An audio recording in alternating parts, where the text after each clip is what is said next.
everything that that man went through to ensure that we got those cells. It was really moving. It's a lymphocyte. At the National Institutes of Health, Dr. Wendy Introne has spent 25 years researching a condition you've likely never heard. It's Chidiac-Higashi. Chidiac-Higashi syndrome, a genetic condition that affects both the immune and nervous systems. How rare of a condition is this?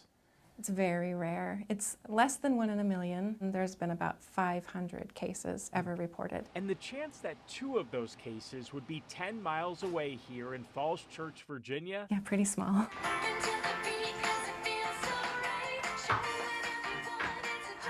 If you look at them, they look like any other child. Except for one thing. Both Noelle and Luca Thompson have Chidiac-Higashi, that 1 in a million condition for which Dr. Introne has dedicated her career. They are adorable, right?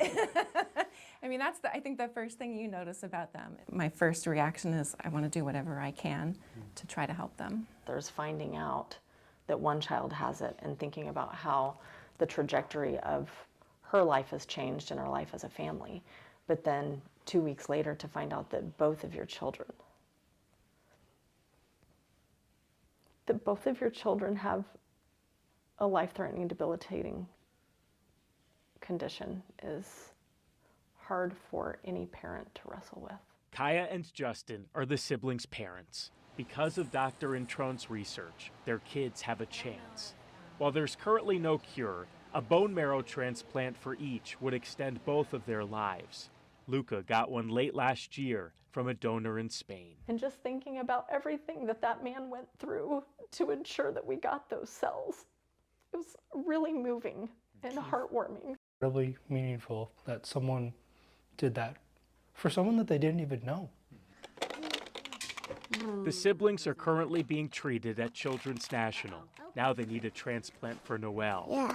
Which leads us to why the Thompsons are sharing their story. I can attest there are people on the other end of that donation that have gratitude beyond measure.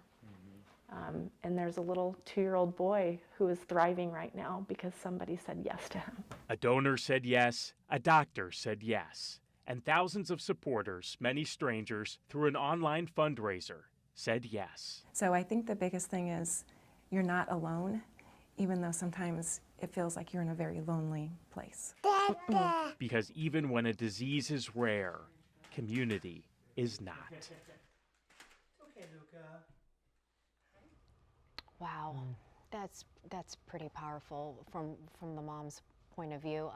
What's the process look like to get a bone marrow transplant or be a donor? Yeah, it's really easy. You sign up through the National Marrow Donor Program. They send you a swab kit, you swab your cheek, you send it back, and then you can be just like that gentleman in Spain was for Luca. You can Helping save a Luca. life.